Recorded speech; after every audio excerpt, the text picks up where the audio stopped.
Ya, terima kasih Smart Listener. Anda masih bersama kami di pagi hari ini. Kita masih membahas ya, Smart Listeners. Masuk ke mall, haruskah wajib vaksin? Masuk ke mall, haruskah wajib vaksin? Seperti kita ketahui ya bahwa pemberlakuan PPKM sebelumnya untuk akses untuk ke mall itu memang diperbolehkan ya, tapi untuk makanan ya, itu pun untuk tidak makan di tempat, alias untuk take away. Tapi untuk sekarang ini mall, tenan-tenan itu kembali betul-betul dibuka, Smart Listeners, dan tentunya ada yang berbeda ya untuk PPKM level 4 yang diberlakukan di Sulawesi Selatan, khususnya di Makassar ini. Ya, kita masih akan berbincang untuk pagi hari ini seperti apa aturan pemberlakuan aturan PPKM level 4 di Makassar. Kita masih bersama dengan Pak Iqbal. Pecah-pecah ya? Sama ya, pecah-pecah ya suaranya Mbak ya? Iya. Sudah ada Pak Irham? Kita kembali kayak ada apa? Berlanjut dengan Pak Irham. dengan Pak Irham Indraleo, teknisi dari Bukan teknis, dia manajer. Ya, dari Pak Irham Indraleo. Ya. Ya, Pak Irham tadi seperti yang diinformasikan ya bahwa dengan adanya aplikasi Peduli Lindungi ya, ini menjadi suatu platform digital. Halo Pak Irham? Iya. Ya Pak Irham, ini merupakan platform digital karya anak bangsa ya, yang tentunya itu bisa diunduh, bisa di download ya di App Store. Betul. Baik. Ya, tadi kan sudah digambarkan juga terkait dengan fitur-fitur yang ada di aplikasi ini. Nah, kalaupun masyarakat secara umum karena mereka belum terlalu akrab ya dengan aplikasi ini, mungkin dari Pak Irham sendiri bisa menyampaikan ke kami masyarakat umum yang ingin memakai fitur dari aplikasi Peduli Lindungi itu yang di bagian mana, Pak Irham? Oh gitu. Ya. Baik Mbak Emil sama Mbak Mirza. Ya. Jadi setelah masyarakat itu menggunakan aplikasi ini, itu kan ada dua versi ya. Versi pertama versi Android sama versi iOS. Iya. iOS ya. Iya. Itu ada dua versi. Nanti setelah mereka login, ada namanya menu password digital, pasport digital. Nah, di situ kita bisa lihat apakah kita itu sudah pernah punya sertifikat vaksin, dan bisa ngelihat juga hasil tes COVID kita, misalnya kita pernah antigen, swab antigen atau swab PCR, di situ bisa kita lihat. Nah, ini mungkin yang paling penting ini untuk digunakan masyarakat ketika mau masuk ke mall atau kemana lah yang dibutuhkan, misalnya kayak saya kemarin mau berangkat dari Makassar ke Gorontalo atau dari Gorontalo ke Makassar gitu. Kita hanya menunjukkan ini aja. Mungkin itu Mbak Emil sama QR Mbak ya? Mirza. Ada QR-nya ya? Ada QR-nya ya? Ada QR code-nya di situ. Kalau pengalaman dari Pak Irham sendiri, ketika kita memperlihatkan aplikasi ini ke petugas langsung tanggap atau gimana ini? Ini dan fungsinya apa nih Peduli Lindungi ini ketika kita berada di area umum? Ya.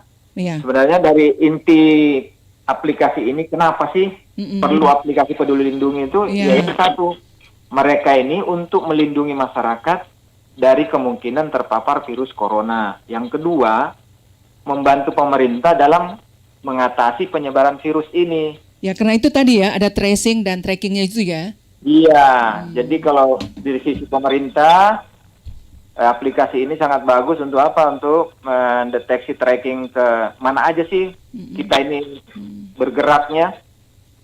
Dan yang paling penting lagi di aplikasi ini, wajib kita aktifkan itu yang namanya Bluetooth-nya. Bluetooth dari kita? Apa? Iya, dari handphone kita.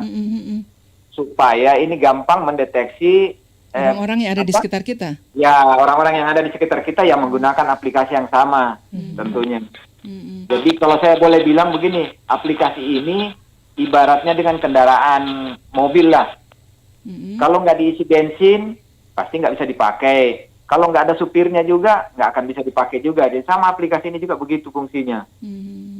Jadi ketika aplikasi ini mau bermanfaat dengan baik, optimal, pasti harus ada yang melakukan download ya, atau ada yang mengisi aplikasi ini, masyarakat harus mengisi, dan dari sisi pemerintah juga harus sering update aplikasinya, terutama data-data yang Masuk. terkait dengan COVID ini. Begitu. Nah, Pak Irham, ketika mungkin dari aplikasi itu menunjukkan bahwa kita di area tertentu ya, misalnya di area umum, terus di sekitar kita ini ada yang mungkin kena COVID, dan itu paling tidak kita bisa tahu ya dari aplikasi kita, yaitu Peduli Lindungi. Nah, apakah dari aplikasi ini juga akan ada notif atau ada pesan buat kita untuk mewaspadai ketika kita berada di satu tempat itu? Oh iya, betul sekali Mbak Emil. Ya. Jadi di aplikasi ini ada Ada informasi notifikasi. kita nih berada di area mana, itu beresiko tinggi, sedang, atau bagaimana gitu loh. Jadi memang ada informasi itu terkait itu. Dan ini sangat bagus kalau menurut saya sih, karena apa? Ya, Kita bisa lebih wanti-wanti kita ya. tahu, kita tahu. Misalnya saya kemana nih, ke mall, misalnya Mall Ratu Indah atau mall apa nih? Panakukang. Transmall ya, Transmall. Nanti muncul di situ. Oh, di daerah mall ini resikonya resiko tinggi, sedang, atau rendah. Iya. Gitu. Iya. Jadi enak untuk kita waspada sama sekali ini. Iya, paling tidak dengan adanya informasi seperti itu kita bisa menghindari ya, atau bisa Iya. kita wanti-wanti di Dan tempat ya, ini udahlah, jangan kesini dah, apa ini yang perlu daerah kita merah nih. siapkan. Betul. Ada yang mau ditanyakan lagi, Mirza? Pak Irham, kalau saat ini untuk pengguna aplikasi Peduli Lindungi sejak diluncurkan itu sudah berapa penggunanya, Pak? Kalau bisa ketahuan. Saya sampai detik ini saya nggak tahu sih berapa jumlahnya ya, karena kita nggak punya akses ke sana, kayak adanya di kementerian. Tapi untuk posisi tahun lalu itu total user itu 3 jutaan untuk Indonesia saja ini, untuk Ini di Indonesia. Kalau dilihat penggunanya sudah 3 Jadi sangat jutaan, masih minim sih sebenarnya sih masih yang minim. penggunanya itu. Dilihat dari jumlah penduduk Indonesia ya. Iya. Jadi Tapi itu tahun lalu ya, posisi tahun lalu. Jadi di posisi Mei tahun lalu. Posisinya itu ada sekitar 3 jutaan pengguna. Nah, saya yakin sih ini makin banyak. Kenapa?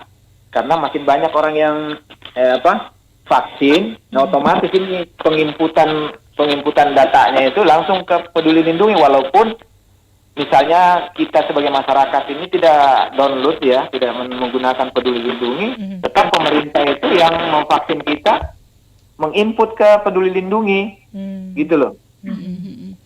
Pak, kalau kita sudah masuk di aplikasi ini, itu kan banyak juga masukan begitu, Pak. Katanya ada banyak misalnya untuk misalnya tanggal lahir begitu yang kurang tepat begitu. Itu gimana, Pak? itu harus datanya sesuai ya, Pak Irham, atau Sebelum gimana cetak, ya. datanya? Mbak Mirza, iya. Iya, gimana itu, Pak? Itu banyak masukan seperti itu, tanggal lahirnya nggak sesuai, kemudian Ya, kotanya, ya itu gimana, Pak?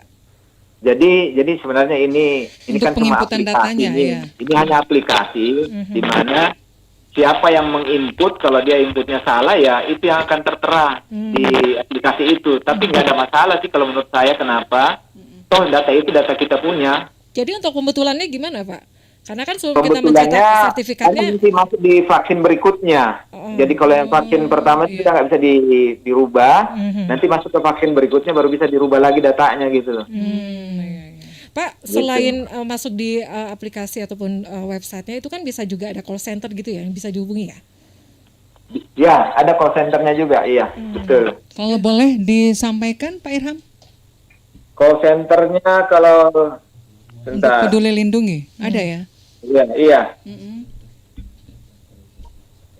Nomor kontak apa? Ini masuk ke website email Call Peduli center. Lindungi Iya. @kominfo.go.id.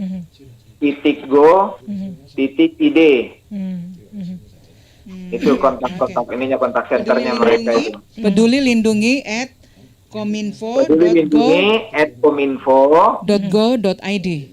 Ya, .go.id. Oke. Betul. Pak Irham, mungkin yang terakhir nih ya, karena persyaratan untuk masuk mall ya saat ini dari pengelola mall itu mensyaratkan itu harusnya adanya aplikasi Lindungi ini sudah diunduh begitu.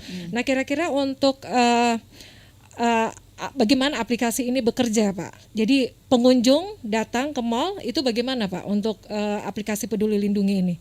Dia akan selalu terupdate ya, Pak Irham? Iya, iya. Jadi setiap ini kalau menurut informasi yang kami terima dari Kominfo. pengemban developmentnya ini aplikasi, itu setiap 30 menit diupdate datanya oleh sistem, di refresh lah bahasanya gitu ya. Iya.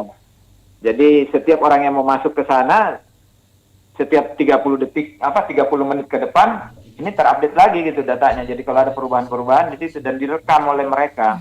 Jadi pengunjung yang masuk itu sistem memperlihatkan ya. Iya. Kalau mereka sudah mengunduh gitu ya, Pak. Sudah mendownload gitu ya. Betul sekali, iya. Jadi Pak Irham, ini kalau yang sudah vaksin itu juga bisa kelihatan ya? Oh iya. Tapi kita nggak bisa melihat orang lain siapa-siapa aja, cuma jumlahnya bisa kita lihat di aplikasi ini. Karena ada statistiknya. Iya. Ada statistik. Iya. Ada statistik. Tapi masing-masing kota ya. Jadi kalau misalnya kayak saya kebetulan berada di lingkungan saya. Ini sekitar total Gorontalo itu 1041 yang terkonfirmasi. Oh ya, itu bisa kelihatan ya? Iya. Jumlah dari penderita Terus atau yang OTG. meninggal ini sekitar 396. Yang sembuh itu 9.522. Iya. Oke, Pak Irham. Kita terbatas dengan waktu, Pak Irham. Ada yang mau disampaikan terakhir mungkin untuk smart listener atau pendengar kami di Smart FM? Kalau saya mungkin pesan saya gini kepada masyarakat. Tidak akan terlalu sulit ya untuk mengakses ini ya? Iya, seluruh masyarakat termasuk aparat pemerintah juga. Mari kita peduli untuk melindungi diri kita, keluarga kita, dan masyarakat Indonesia pada umumnya. Mungkin itu sih kali saya, dan ini sangat mudah sih aplikasi ini digunakan. Nih, gitu. Demikian, Mbak. Perlu ditingkatkan sosialisasinya begitu ya, Pak Irham. Mungkin ya? harus perlu sosialisasi terus edukasi, ya, Pak Irham ya. Iya. Dan ini memang harus kerjasama dengan instansi-instansi untuk mensosialisasikan baik di lingkungan sendiri maupun ke masyarakat gitu. Iya, oke. Baik Pak Irham, terima kasih untuk waktunya sudah bergabung bersama kami siang hari ini di perbincangan kita dari Radio Smart FM Makassar. Sukses ya, gimana cuaca di Gorontalo? Cerah? Alhamdulillah cerah banget, panas. Oke, baik. Semoga sehat ya Pak Irham ya. Siap. Ya, selamat beraktivitas, sukses buat Pak Irham. Assalamualaikum warahmatullahi wabarakatuh. Waalaikumsalam warahmatullahi wabarakatuh. Terima kasih banyak ini. Ya, oke, baik Pak Irham. Ya, baik. Dan kita masih lanjut lagi, kita akan menghubungi narasumber berikutnya ya. Kita lanjut lagi, saya kembali ke Pak Iqbal. Ya, sambil saya tunggu ya, sambil menunggu kita terhubung dengan Mbak Mega. Ya. Pak Iqbal tadi seperti diinformasikan oleh Pak Irham tadi ya, jadi untuk persyaratan ya untuk masuk ke mall dari pihak pengelola juga mensyaratkan ya itu harus ada sertifikat vaksin ya. Nah, kalau dari hasil pengamatan kemarin itu seperti apa, Pak Iqbal? Jadi dari hasil pengamatan kami, ya memang belum terlaksana dengan baik. Seluruh mal dan pusat perbelanjaan di Kota Makassar ini pengelolanya belum menerapkan itu. Belum menerapkan dan belum siap gitu syarat ya? itu. Jadi memang kita lihat di depan pintu masuk itu sudah ada karyawan di situ, semacam satgas internalnya yang memang ditugasi, tapi mereka belum melakukan pemeriksaan terhadap pengunjung yang mau masuk, baik itu sertifikat vaksin yang diusulkan oleh pengelola mal itu sendiri maupun memeriksa apakah calon pengunjung ini sudah mengunduh aplikasi Peduli Lindungi tersebut. Pak Iqbal, ditahan lagi. Ini sudah ada Mbak Mega ya. Ini salah satu dari pengelola atau media relation Kala Group. Assalamualaikum warahmatullahi wabarakatuh, Mbak Mega. Waalaikumsalam warahmatullahi wabarakatuh. Selamat Iya. siang. Stay-nya di mana nih, Mbak Mega? Di Nipah Kebetulan saya ada di Mall Ratu Indah, di Mall Mbak. Ratu Indah ya.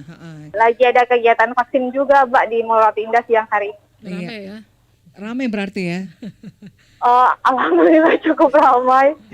Nah, ini yang dijadi perbincangannya kita pada siang hari ini dari Pak LT sendiri, Pak Iqbal. Bagaimana protokol kesehatan di sana? Tetap dijalankan atau gimana nih selama pelaksanaan vaksinasi? Dari Halo? saya ya, Bu. Iya, Halo? iya, Mbak Mega. Untuk Pelaksanaan. protokol kesehatan di area Mall Ratu Indah, meskipun saat ini berlangsung kegiatan vaksinasi, protokol kesehatan tetap berjalan sebagaimana mestinya, Bu. Iya. Alhamdulillah. Ada petugas Raika di sana, Ibu, Mbak Mega? Saya pantau ini belum ada terpantau, Bu. Ya, kita berharap ya walaupun tidak ada petugas di sana tapi tetap protokol kesehatan dijalankan ya. Ini Ya, mengingat betul, juga Bu. masalah tentang kesehatan. Iming-iming mau dapat kesehatan, ternyata yang dapatnya nanti pulang sakit ya karena terjadi penumpukan dan tidak ada dijalankannya protokol kesehatan. Bukan begitu, Mbak Mega? Betul sekali, Bu. Ya, terkait dengan ya mungkin pengunjung yang selain vaksin, pastinya juga ada beberapa pengunjung yang ingin menikmati suasana di Mall Ratu Indah. Berhubung agak lama juga ya, Mall Ratu Indah tidak terbuka untuk umum, cuman ada beberapa tenan saja yang ada di tempat Mall Ratu Indah yang terbuka. Nah, gimana Mbak Mega melihat suasana seperti saat sekarang ini selama 2 hari pembukaan mall secara umum? Alhamdulillah pas pembukaan perdana kemarin antusias pengunjung tetap ramai seperti biasanya, namun dari pihak manajemen mall dan petugas mall tetap ketat memberlakukan protokol kesehatan kepada setiap pengunjung yang masuk ke area Mall Ratu Indah. Adapun protokol kesehatan kami yang terbaru itu kami mengharuskan dan mensosialisasikan ke setiap pengunjung Mall Ratu Indah ketika mau masuk ke area Mall Ratu Indah wajib download aplikasi Peduli Lindungi untuk scan barcode sebelum masuk ke area Mall Ratu Indah. Sejauh ini seperti apa pengamatannya, Mbak Mega? Tidak ada yang lolos? Aplikasi Peduli Lindungi untuk para pengunjung semua masuk. Alhamdulillah pengunjung juga sangat merespon positif pelaksanaan scan barcode kami.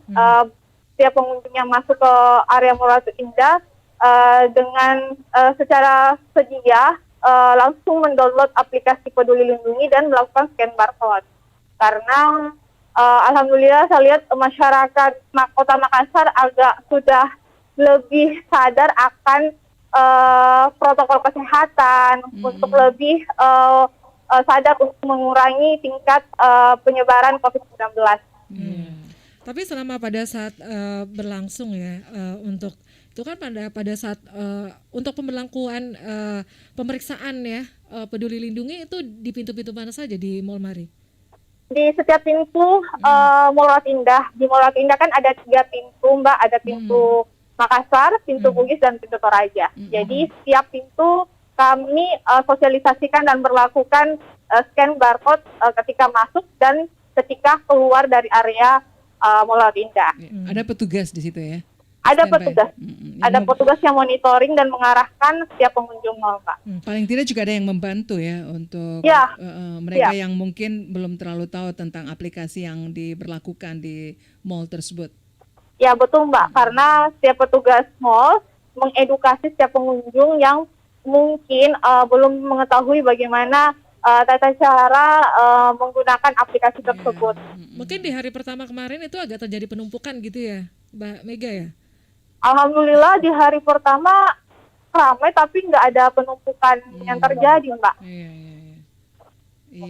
Alhamdulillah ya, berarti aman-aman ya, Mbak Iya, Mega. Pak. Untuk Kalau sebelum menurut apa ya menurut Pak Iqbal tadi ya, bahwa mall sebenarnya tidak terbuka, tidak tertutup full ya, karena ada beberapa tenan yang masih terbuka seperti untuk outlet makanan ataupun untuk Menjual swalayannya produknya. ya. Nah kalau sekarang gimana Mbak Mega? Untuk sekarang Semuanya semua sudah tenan terbuka? Oh. ya sudah aktif kembali untuk seluruh tenan F&B, Asia. Dan dan dipercaya bahwa semua karyawan yang ada di tenan-tenan tersebut sudah vaksin atau gimana? Iya Mbak, sebelum berlaku PPKM level 4, seluruh karyawan tenan Mall Rapindo sudah melakukan vaksinasi pertama sampai vaksinasi kedua Mbak. Itu sudah Jadi dihimbau alhamdulillah dari seluruh karyawan tenan Mall Rapindo sudah dan telah melakukan vaksinasi secara lengkap.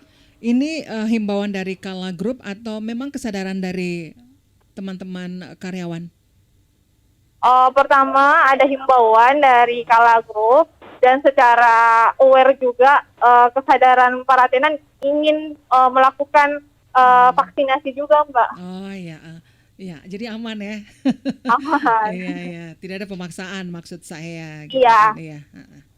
Oke, Mbak Mega, karena Iya. kita terbatas dengan waktu dan saya tahu juga Mbak Mega lagi sibuk nih. Mungkin ada yang mau disampaikan terakhir buat smart listener. Untuk saya Terkhusus Untuk- buat teman-teman ataupun smart listener mungkin yang mau kemari, apa yang mereka perlu siapkan selain memang mereka harus mengakses itu tadi aplikasi Peduli Lindungi. Oke, selamat siang para pendengar Smart FM. Iya. Semoga sehat-sehat semua ya. Amin, amin. Untuk saya sih, untuk para masyarakat Kota Makassar yang ingin berkunjung ke area publik, salah satunya itu mall, untuk tetap menjaga protokol kesehatannya. Pertama itu menggunakan masker, mencuci tangan, dan menjaga jarak. Dan juga bagi warga Kota Makassar yang belum melakukan vaksinasi, semoga tergerak hatinya untuk segera melakukan Iya. vaksinasi, minimal vaksinasi tahap pertama. Iya. Itu sudah sangat membantu pemerintah dalam menggalakkan penyebaran, meminimalisasi penyebaran COVID-19. Dan membantu pihak pengelola mall juga ya. Iya, Aman. betul. Dan peraturan ini atau pelaksanaan ini juga diterapkan untuk semua mall yang ada di tim Kala Group ya. Iya. Baik. Oke. Terima kasih Mbak Mega. Ya Mbak, makasih Iya, Mbak. terima kasih ya Mbak Mega ya sudah ambil Ya. waktunya untuk berbincang-bincang sedikit untuk siang hari ini. Paling tidak ini bisa memberikan gambaran buat smart listener yang mau ke mall, itu tidak seperti dulu lagi. Mereka harus sudah divaksin dan punya aplikasi Peduli Lindungi. Oke. Ini menjadi persyaratan begitu Iya. ya untuk mengakses fasilitas publik baik formal ataupun non formal. Non-formal, oke. Baik Pak Iqbal. Mbak baik. Mega makasih ya untuk waktunya. Ya, Selamat bertugas makasih, kembali. Mbak. Iya, iya. Assalamualaikum warahmatullahi wabarakatuh. Waalaikumsalam warahmatullahi wabarakatuh. Pak Iqbal, ini sebagai closing statement nih. Silakan, karena kita terbatas oleh waktu Pak. Jadi Ya, ini banyak ini yang sudah dapat dari mallnya, dari aplikasinya sendiri. Pak Iqbal sendiri menyimpulkan seperti apa nih? saya tidak bisa menyimpulkan apa-apa. Karena ini COVID tak terduga ini. Iya, iya, iya. Kita juga tidak bisa deteksi dia di mana. Dan sampai kapan ya? Sampai kapan Iya. juga tergantung dari masyarakat kita. Cuman saran saya kepada termasuk teman-teman yang selama ini membantu pemerintah memfasilitasi vaksinasi untuk masyarakat secara umum, sebaiknya sebelum melakukan pelaksanaan vaksinasi itu berkoordinasi dengan pemerintah setempat minimal, Ya. sehingga kita bisa memberikan masukan arahan terkait dengan penerapan protokol kesehatan. Karena bisa jadi vaksinasi kita lakukan tapi proses vaksinasinya itu melanggar protokol kesehatan. Iya, Jadi penumpukan ramai. iya, penumpukan, ada kerumunan terjadi. Ada beberapa titik saya lihat ini hari. Nah, kalau persoalan Satgas Reka yang ada di lokasi tersebut, memang kita Satgas Reka itu fokus di kerumunan, Bu. Jadi selama panitianya itu menerapkan protokol kesehatan dengan benar, untuk apa kita ke situ? Iya, Nah, kita fokusnya di kalau ada kerumunannya. Jadi maksud saya sebelumnya kita koordinasikan. Kemudian para pelaku usaha karena sudah longgar sekali nih Makassar saya lihat. Karena memang juga capaiannya kita sangat bagus. Sangat turun kita masyarakat tingkat kesembuhannya juga cukup bagus ya. Karena ada program penderita ini. juga kurang ya Pak. Iya, yang terinfeksi saya lihat menurun drastis yang saya lihat. Jadi kita sampai ke tempat diskotik, apa live musik, sampai pijat yang ada di fasilitas hotel itu sudah dibolehkan. Ini artinya kan sangat pemerintah sudah melihat agak kita harap perekonomian berjalan dengan baik, tetapi harus disambut dengan kedisiplinan juga dari pelaku usaha. Ya, semoga lah semua berjalan dengan baik. Kami juga dari Satgas Raika Kota Makassar ini juga kalau tertib masyarakat kurang kerjanya juga pasti kita bisa istirahat sedikit juga. Tetap disiplin prokes Pak dia. Iya. Berarti nih Pak Iqbal standby terus ya 24 jam Pak? Tidak juga? Ada kantin? Sebenarnya seperti itu karena saya sudah berapa hari tidak pulang ke rumah ini. Karena begitu banyak masalah. Karena kita lihat kan memang banyak kita lihat saja lah aturan tentang narkotika, konsekuensinya itu sampai hukuman mati. Masih ada juga yang melanggar, melakukan itu. Apalagi kalau konsekuensinya hanya disita kursi, pasti kan lebih banyak. Sehingga butuh lebih banyak energi untuk kita. Tapi itulah konsekuensi. Karena tujuan kita adalah menjaga yang sehat, merawat yang sakit. Ya, jangan sampai Bapak menjaga yang sehat, Bapak sendiri yang sakit. Itu yang tidak kita harapkan. Mudah-mudahan tetap jaga kesehatan ya Pak ya. Istirahat tetap Pak. Walaupun 24 jam di luar tetap harus ada istirahatnya.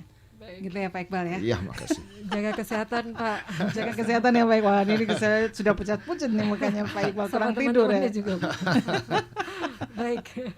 Pak Iqbal, terima kasih untuk waktunya sudah hadir di Radio Smart FM siang hari ini ya. Mudah-mudahan adanya Pak Iqbal ini juga pastinya memberikan pemahaman tersendiri buat smart listener untuk bagaimana kita menjaga kesehatan di saat pandemi seperti ini. Prokesnya jangan sampai longgar ya, tetap diperketat untuk menekan upaya penyebaran ataupun menekan ya penyebaran COVID-19. Baik, terima kasih sekali lagi untuk Anda yang sudah mendengarkan kami di pagi hari ini. Sekali lagi terima kasih untuk semua narasumber. Ada Pak Iqbal Asnan, PLT Kepala Satpol PP Kota Makassar. Kemudian ada juga Pak Irham, Manajer HD dan C dari PT Telkom ya. Sekali lagi. Kemudian ada Ibu Mega, Humas dari Nipa Mall Media Relation dari Kala Group. Oke. Dan Pak Irham tadi Manajer HR Manajer HR dan CDC Vital PT Telkom Indonesia Persero Tbk. Dan baik Mirza, kita akhiri perbincangan kita Makassar Insight dari Radio Smart FM Kamis hari ini. Mudah-mudahan bisa memberikan pencerahan buat smart listener. Saya Emil Faris. Saya Mirza Ranti pamit. Selamat siang. Sukses untuk Anda.